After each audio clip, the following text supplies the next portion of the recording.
લગભગ છેલ્લા 3 દાયકાથી જૂનાગઢ અને પોરબંદર જિલ્લાના ઘેડ વિસ્તારમાં પૂરની સમસ્યા યથાવત છે। આ વર્ષે પણ અતિ ભારે વરસાદના કારણે આ વિસ્તારના 25 થી વધુ ગામોમાં વરસાદી પૂરનું પાણી ફરી વળ્યું, જેના લીધે ખેતીના પાકને વ્યાપક નુકસાન થયું છે। દર વર્ષે આવી સ્થિતિનો સામનો કરવા છતાં આ સમસ્યાનો કાયમી ઉકેલ ન આવતા ખેડૂતો હવે રાજ્ય અને કેન્દ્ર સરકાર પાસે તાકીદે નિરાકરણની માંગ કરી રહ્યા છે। ત્યારે કોંગ્રેસ નેતા પાલભાઈ આંબલિયાએ આ અંગે મનસુખ માંડવિયા અને કુંવરજી બાવળિયા સહિતના જવાબદાર પદાધિકારીઓ પાસે હિસાબ માંગ્યો છે। શું છે સમગ્ર વિગત જાણીએ આ અહેવાલમાં। જય હિન્દ BSI TV ન્યૂઝ પર આપની સાથે હું છું નિધિ ગઢવી। જૂનાગઢ, પોરબંદર અને રાજકોટ જિલ્લાને જોડતો ઘેડ વિસ્તાર ભૌગોલિક રીતે રકાબી જેવો આકાર ધરાવે છે અને દરિયાકાંઠા સાથે જોડાયેલો નથી। આ કારણે અતિ ભારે વરસાદ દરમિયાન ભાદર, ઓજત, સાબલી અને મધુવંતી જેવી નદીઓમાં ધસમસતું પૂર આવે છે, જે 30 થી વધુ ગામોને જળબંબાકાર કરાવી દે છે। આ વર્ષે પણ આ સમસ્યાએ વિકટ સ્વરૂપ ધારણ કર્યું। ખેડૂતો અને સ્થાનિક લોકો સરકાર પાસે આ દાયકાઓ જૂની સમસ્યાનો કાયમી ઉકેલ લાવવા અને ઘેડ વિસ્તારને પૂરથી બચાવવાની માંગ કરી રહ્યા છે। ત્યારે આ વિસ્તારમાં 139 કરોડના કામો થયાની વાતો તો થઈ હતી, પરંતુ આ પરિસ્થિતિ હવે અનેક પ્રશ્નો ઉભા કરી રહી છે। ત્યારે કોંગ્રેસ નેતા પાલભાઈ આંબલિયાએ આ 139 કરોડનો હિસાબ માંગ્યો છે। સાંભળીએ તેઓ આ અંગે શું પ્રહારો કરી રહ્યા છે। આજે આપણે ઘેડના બામણાસા ગામમાં હું ઊભો છું। એ બામણાસા ગામ કે જે ઘેડ વિસ્તારની અંદર દર વર્ષે પાણી ભરાય અને 8 થી 10 જગ્યાએ પારા તૂટે અને દર વર્ષે સરકાર આટલા કરોડના કામો અને આટલા કરોડના કામોની જાહેરાત કરે છે। આ વર્ષે પણ ઘેડ વિકાસ સમિતિએ જે ગયા ઓક્ટોબર મહિનામાં લડાઈ કરી એના ભાગરૂપે સરકારે ઘૂંટણીએ પડીને 1500 કરોડ રૂપિયાની જાહેરાત કરવી પડી।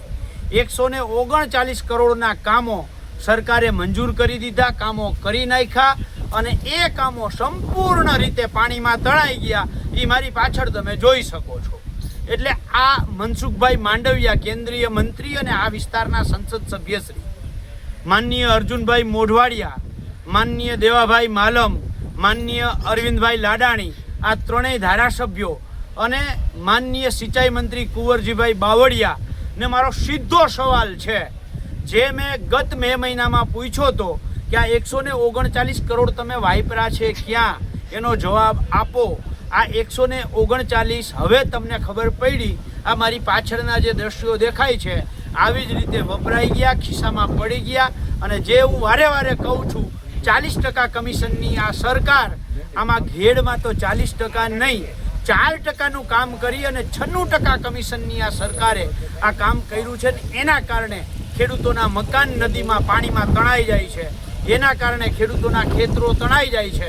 આજે હું જાહેર માધ્યમોના માધ્યમથી સરકારને વિનંતી સાથે કહેવા માગું છું કે આ જે ખેડૂતનું મારી પાછળ મકાન તણાઈ ગયું છે, ખેડૂતનું લગભગ 500 મીટર સુધી 5 ફૂટ સુધી માટી તણાઈ ગઈ છે, તો આ ખેડૂતનું તાત્કાલિક સર્વે કરવામાં આવે અને એને વળતર આપવામાં આવે। જેવી રીતે આ એક ખેડૂત ઉદાહરણ છે, આવી જ રીતે ઘેડમાં બહુ બધા ખેડૂતોના ખેતરો તણાઈ ગયા, મકાનો તણાઈ ગયા, એમને તાત્કાલિક સર્વે કરી અને વળતર આપવામાં આવે અને આમાં ભ્રષ્ટાચાર ન થાય એની ખાસ તકેદારી રાખવામાં આવે। બામણાસા સહિત બગસરા, જોનપુર, મૂળિયાશા, કોઈલાણા, ઓસા, ટીકર, સરાડિયા સહિત 30 જેટલા ગામો છે। 30 થી પણ વધુ એવા ગામો છે કે જ્યાં હજારો હેક્ટર ખેતીલાયક જમીનને પૂરનું પાણી નુકસાન પહોંચાડે છે। ઓજત અને ભાદર નદીનું પાણી ફરી વળતા ગુણવત્તાયુક્ત જે ખેતીલાયક જમીનો છે એ ધોવાઈ જાય છે, જેના કારણે ખેડૂતોને લાખો રૂપિયાનો ખર્ચ થાય છે। આ પછી જ શિયાળુ ખેતી શક્ય બને છે।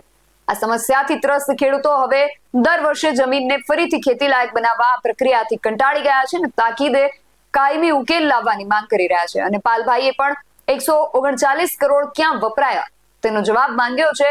હવે આગળ પ્રજાના આ પૈસાનો હિસાબ મળે છે, ઘેડ વિસ્તારના લોકોને દાયકાઓ જૂની સમસ્યામાંથી મુક્તિ મળે છે કે ફરી એક વખત કોઈ નવું વચન આપી દેવામાં આવે છે, એ જોવું રહ્યું। આ વિષયને લઈને તમારું શું માનવું છે અમને કમેન્ટ કરીને ચોક્કસથી જણાવજો। આવા જ વધુ અહેવાલો સાથે મળતા રહીશું। તમે મારી YouTube ચેનલને સબસ્ક્રાઇબ કરવાનું અને અમને Facebook અને Instagram પર ફોલો કરવાનું ભૂલશો નહીં। બાકી અવનવી અપડેટ્સ માટે આપ જોતા રહો BSI TV ન્યૂઝ। નમસ્કાર।